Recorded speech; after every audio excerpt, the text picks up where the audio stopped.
की स्टोरी पुष्पा 2 की स्टार्टिंग में दिखाया जाएगा कि तिरुपति के जेल में पुष्पा कैद है और उसके ऊपर बेरहमी से टॉर्चर किया जा रहा है और ये टॉर्चर करने वाला कोई और नहीं बल्कि पुष्पा 2 के विलेन यानी कि पुष्पा का बनाया हुआ पुराना दुश्मन पुलिस ऑफिसर शेखावत ही है, जो पुष्पा के जेल में होने का नाजायज फायदा उठाते हुए उसकी बीवी रश्मिका के साथ जबरदस्ती गंदा काम करता है और उसके साथ जॉली रेड्डी भी मिला हुआ है, जो कि पुष्पा से अपना पुराना हिसाब चुकाना चाहता है और इसीलिए श्रीवल्ली को बेरहमी से मार डालता है। पुष्पा का भरोसेमंद आदमी और उसका राइट हैंड केसावा भी स्वार्थ के लिए मील की नौकरी छोड़कर पुष्पा से हाथ मिलाया था। माना जाता है कि इसी स्वार्थ के कारण केसवा शेखावत के सामने पुष्पा के सारे पोल खोल देता है, जिससे कि पुष्पा को पूरी तरह से मिटा दिया जाए और केसवा लाल चंदन का डीलर बन सके और अपनी हुकूमत चला सके। ये बात जब पुष्पा के कानों में आती है तो वो जेल तोड़कर भाग जाता है और जब पुलिस को ये बात पता चलती है तो वो पुष्पा का पीछा करने लगती है और उसको पकड़ने के लिए गोलियां चलाने लगती है। लेकिन पुष्पा किसी तरह से भागकर रात के अंधेरे में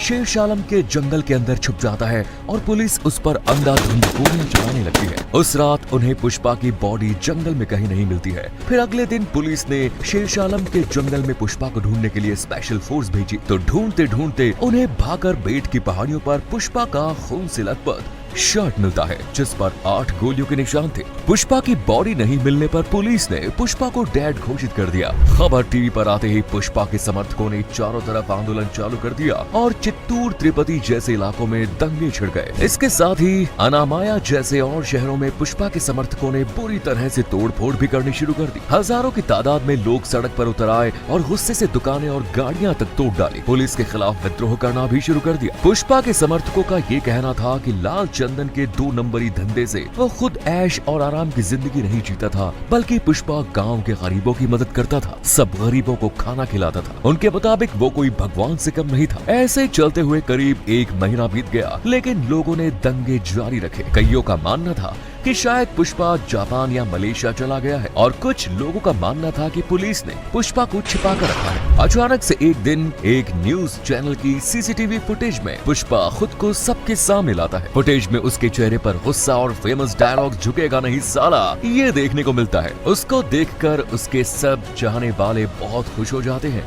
लेकिन अब सवाल ये आता है कि आखिर पुष्पा इतने दिनों से कहां गायब था। कई जानकारों के मुताबिक ये सुनने को मिल रहा है कि केजीएफ के रॉक स्टार यश भी पुष्पा 2 में दिखने वाले हैं। दरअसल पुष्पा जब पुलिस से भागकर सब कुछ खोकर शेरशालम के जंगल में गायब हो जाता है, तब जंगल में ही सभी से छिपकर अपनी कलाकारी से चाइना, मलेशिया, जापान जैसे देशों के लाल चंदन के स्मगलर से डील करके भारी रकम मुनाफा कमाता है और इसमें वो लाल चंदन की लकड़ियों को एक्सपोर्ट करने के लिए समंदर के पानी में बहाकर ट्रांसपोर्ट करता है। इसी दौरान पुष्पा को केजीएफ स्टार रॉकी भाई मिल जाता है, जो केजीएफ चैप्टर 2 के एंडिंग में समुद्र से सोने से लदा जहाज लेकर डूब जाता है। इसके बदले रॉकी भाई पुष्पा को हर वो मदद करते हैं जो पुष्पा को जरूरत है, जिससे पुष्पा और रॉकी भाई की दोस्ती मजबूत हो जाती है। जहां तक देखा जाए कि पुष्पा और रॉकी भाई की बैकग्राउंड स्टोरी सेम ही है। दोनों ही गरीब मजदूर से बहुत ही कीमती चीज सोना और लाल चंदन की स्मगलिंग करके पावरफुल आदमी बनके पूरी दुनिया पर राज करना चाहते हैं, जिससे दोनों के ही दुश्मनों की लिस्ट बहुत ज्यादा हो जाती है और दोनों के ही कैरेक्टर में